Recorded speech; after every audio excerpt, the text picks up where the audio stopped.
it. So we got a first caller today, and I dropped the link early, and it's my big brother, our big brother PBO. Come off mute, my man. Come on, come on. Can you hear us? Can you hear us? First of all, loud and clear. Can you hear me, man? We can hear you just fine, man.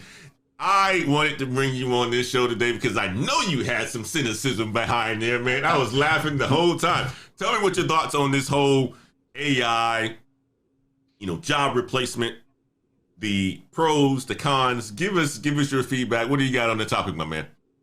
You know me, I'm usually a little on the dark side. I agree with AI and me and you. The upside is good, right? I mean, more jobs gonna help people, gonna get automated. But if you're on the wrong side of this, and Dr. Dix seems a lot gloomier than me when I hear Dr. Dix is, I think 30 million jobs in the next 20 years. He thought it was going to be 7 when I was on Erica's show. So wow. What does that mean? And Mr. Nix is in there. Slight disagree with Mr. Nix is AWS. As an engineer, I can automate. Okay, I got a memory leak. I can auto scale. So the low-level engineering cloud, they're going to be gone because you can automate all that stuff. I know now when I got a memory leak, or if my website's getting spin up 10 more, right? I'm getting hit. Black Heights blowing up. I don't have to do that. AWS will spin up 10. Oh, it's midnight. Take it down to 1, right? So there's a lot of stuff. I do cybersecurity. We get the denial of services. Take that region offline, spin up this region, block everybody from the East Coast. I'm running my website on the West Coast. I can automate all of that now. Wow. Right. And Mr. Nix, that's what I'm trying to figure out. But let's be real. Like the top engineers, you at the top of the game, you're AI and me, or you, Mr. Nix, the top guys, you're good. But if you low level doing basic stuff, we had to do manually. Because I did that manually in 1990. I'm old. I can automate all that stuff now. So I know. I used to, website running out of memory, let me restart it, right? Because there was no auto start. I had to wake up, it's at 90%. I need to restart because the developers messed up. I mean, you do Java and C#, you got a memory leak, man. Make sure it's releasing that memory, right? I can automate all that now. That's right. That is right. What's your take on that, AI and me? It's the truth. Again, it's repetitive. It's stuff you need to do.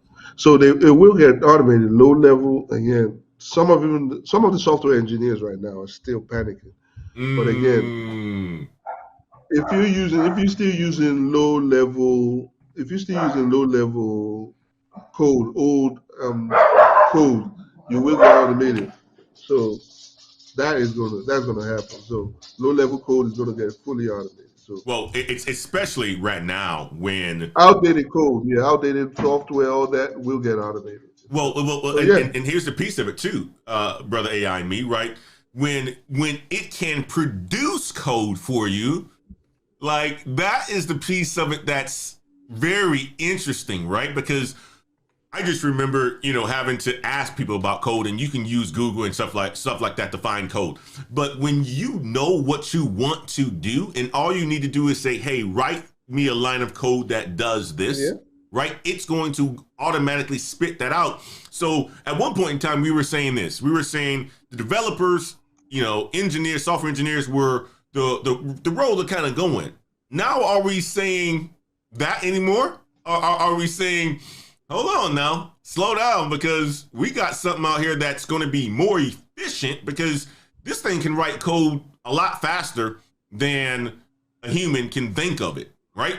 So because it already knows, right? So what are we saying now to our computer science guys or MIS guys that want to get into software development and coding? Should they continue down that path? Because ultimately, the way how I look at it, I say yes.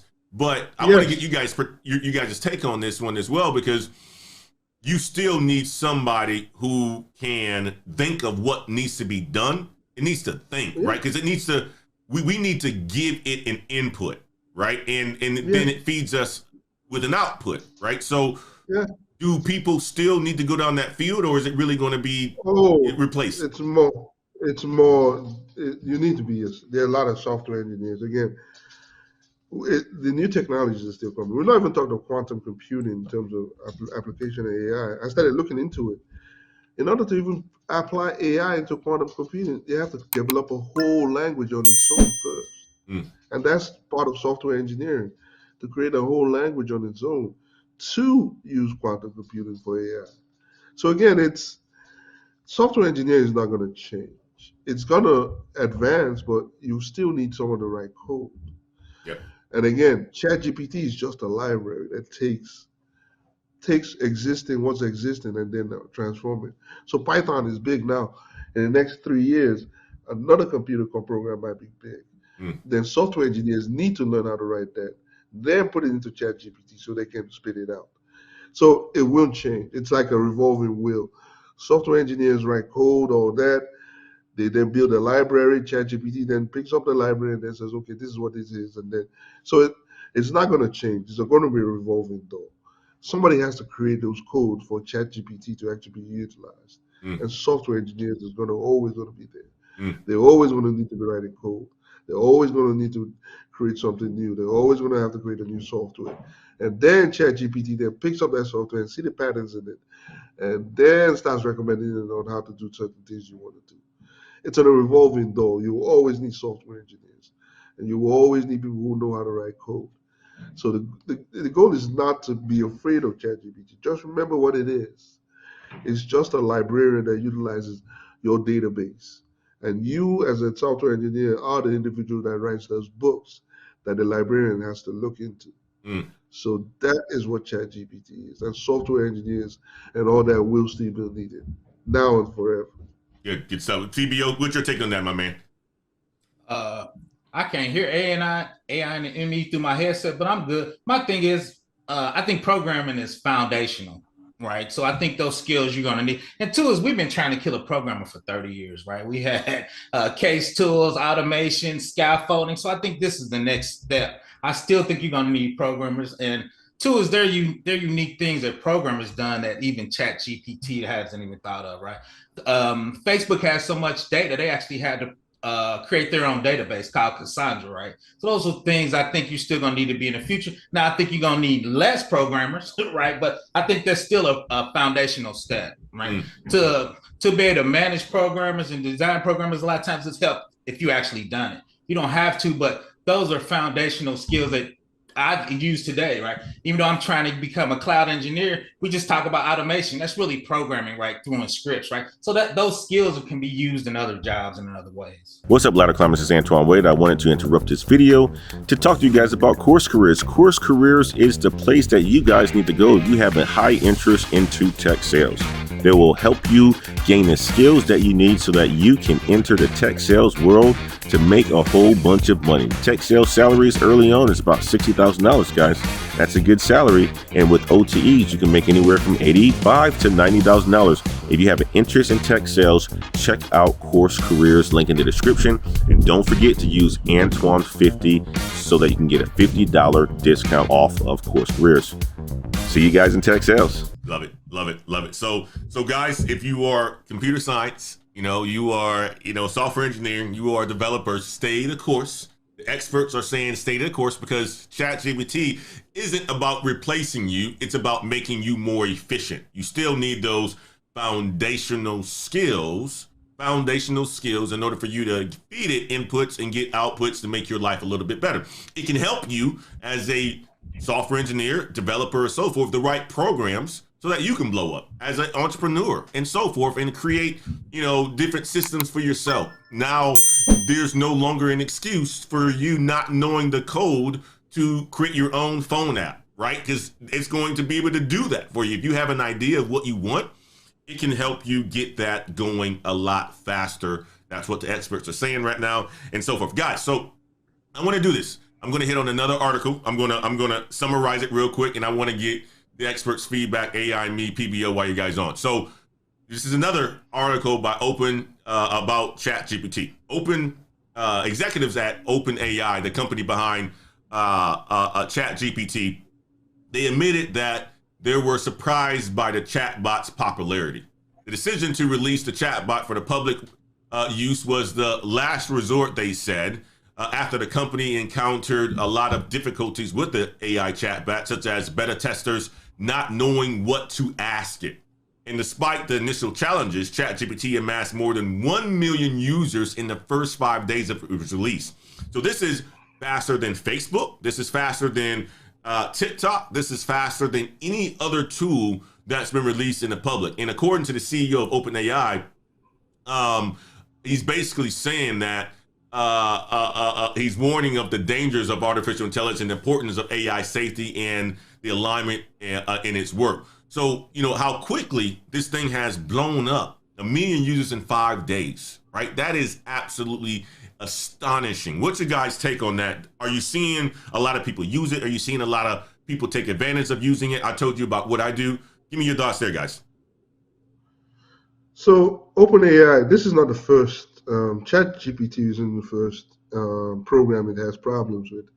It had GPT-3 that basically, the program that basically utilizes pictures that creates new images, where it takes every images from different places and creates new images.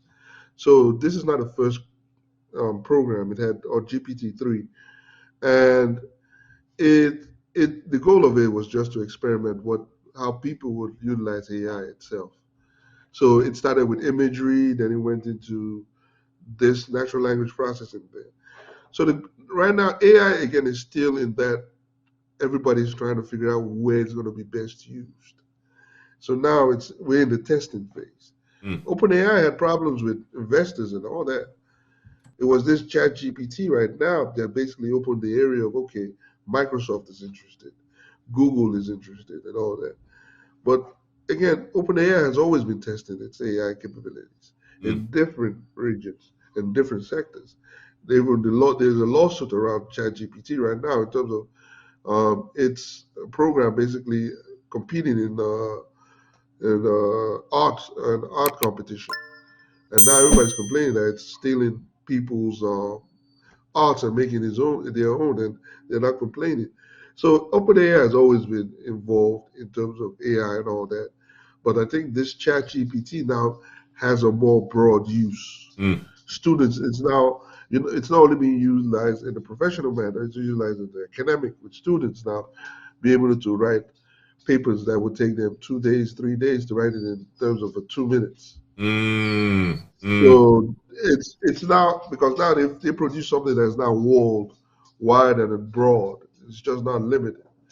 So now ChatGPT is not only with students, but with professionals and marketing, yourself, content.